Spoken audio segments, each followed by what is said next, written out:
Hammaga anyong. Mani obunachilarim ichida menga o'xshab koreys tilini, Koreya madaniyatini yaxshi ko'radigan, qiziqadiganlar bor va bugun sizlarni aynan biz bor, ya'ni bizning Hanok yoki Nash Hanok nomli jamiyat bilan tanishtirmoqchiman.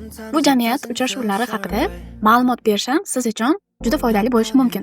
Bu jamiyat uchrashuvlarida Koreyada o'qimoqchi, yashamoqchi, ishlamoqchi yoki davolanmoqchi, xullas Koreyani yanada yaqindan bilmoqchi bo'lganlar uchun foydali uchrashuvlar bo'lib o'tadi. Bu tashkilot Narisha Unni tomonidan tashkillashtirilgan va 3 yildan beri Koreya va Toshkentda o'tkazilib kelinadi.